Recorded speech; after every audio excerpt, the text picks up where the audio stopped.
say you'll catch me.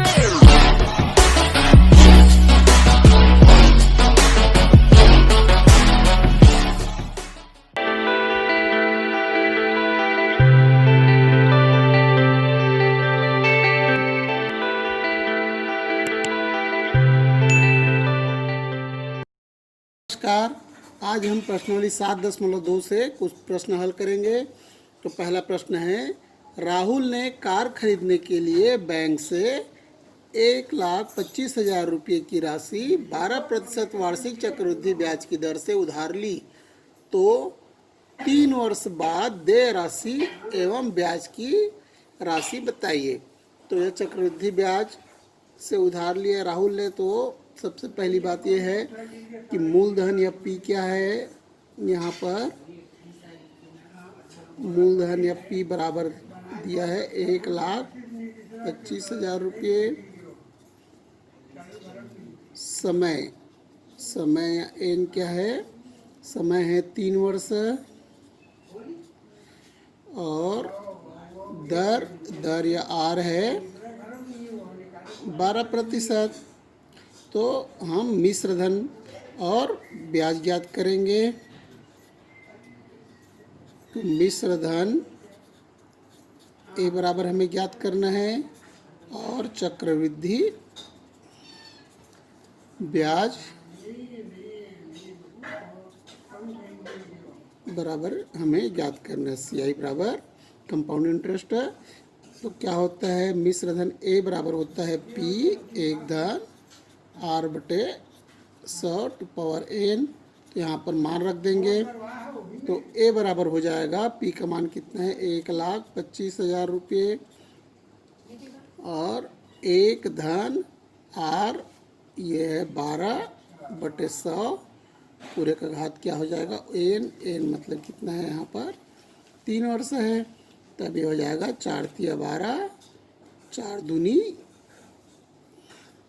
और 4 पंचे। अतः ए बराबर हो जाएगा 1,25,000 और 25 से कम 25, 25 और 3 कितना हो गया, ये 28/25 का घात 3 हो गया।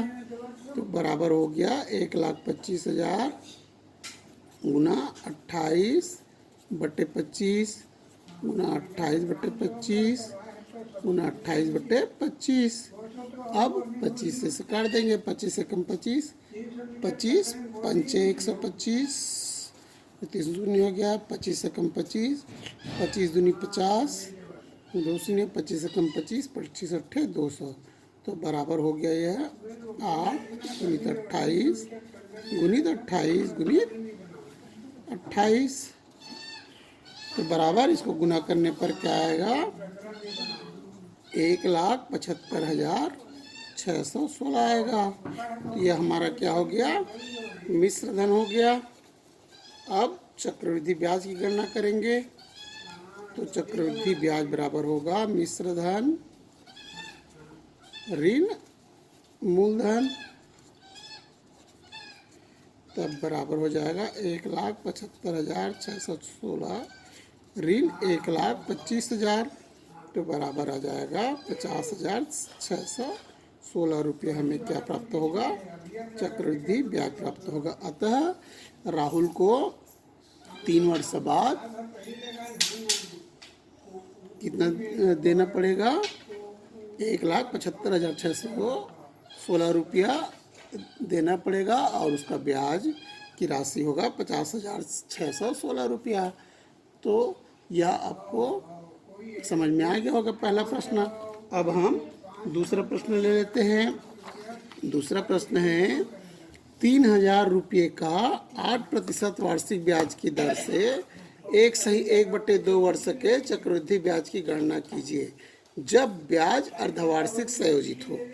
तो हमें यह ध्यान रखना है कि जब ब्याज अर्धवार्षिक संयोजित होता है तब हम क्या करते हैं, दर को आधा कर देते हैं, अर्थात दर में 2 से भाग दे देते हैं, और समय को 2 गुना करते हैं, अर्थात 2 से गुना करते हैं।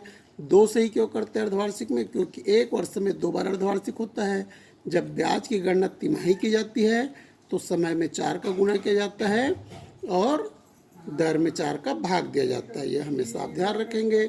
तो अब हमारा प्रश्न में यहाँ पर क्या दिया हुआ है, सबसे पहली बात मूलधन दिया है। तो मूलधन कितना है, मूलधन बराबर है 3000 रुपये। और यहाँ क्या हो रहा है, अर्धवार्षिक गणना में क्या होगा, समय बराबर यह 1 से ही 1/2 बराबर 3/2। तो इसमें क्या करेंगे, 2 से गुना कर देंगे तो 2 एकम कट जाएगा। तो अर्धवार्षिक गणना में 3 अर्धवार्षिक होगा और दर बराबर यहाँ पर दिया 8%, तो ये हो जाएगा 2 से भाग दे देंगे तो 2 एकम 2, 2 चौक 8, तो कितना आ जाएगा, 4% हो जाएगा। अब हम ब्याज की गणना करते हैं। तो सबसे पहले मिश्र धन ज्ञात करेंगे।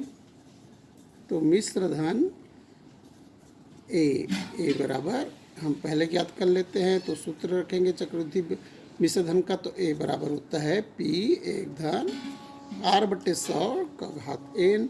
तो यहाँ पर P मूलधन कितना है, 3000 रुपये, 1 धन R 4/100 का घात हो जाएगा 3।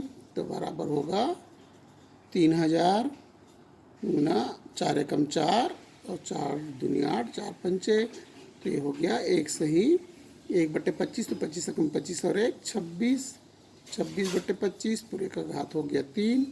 तो बराबर हो जाएगा 3000 गुना 26/25 गुना 26/25 गुना 26/25। जब इसको हल करेंगे तब यह क्या हो जाएगा, यह हो जाएगा 3374.59 आएगा इसको हल करने पर। तो यह हमारा क्या हो गया, मिश्र धन प्राप्त हो गया। अब हमारा प्रश्न कहता है कि हमें चक्रवृद्धि ब्याज की गणना करना है। तो चक्रवृद्धि ब्याज बराबर होता है मिश्र धन ऋण मूलधन। तो ये हो जाएगा, मिश्र धन है 3374.59 रुपये, ऋण मूलधन दिया हुआ है 3000, तो बराबर आ जाएगा 374.59 रुपये। यह हमारा चक्रवृद्धि ब्याज होगा। तो इस प्रकार से अर्धवार्षिक गणना संयोजित अर्धवार्षिक गणना में इस प्रकार क्या करते हैं, हम समय को 2 गुना कर देते हैं और दर को आधा कर देते हैं। और तिमाही गणना में समय को 4 गुना कर देते हैं और दर में 4 से भाग दे देते हैं। यह ध्यान देंगे। तो इस प्रकार से आप प्रश्नावली 7.2 के प्रश्न आपको समझ में आ गया होगा। धन्यवाद।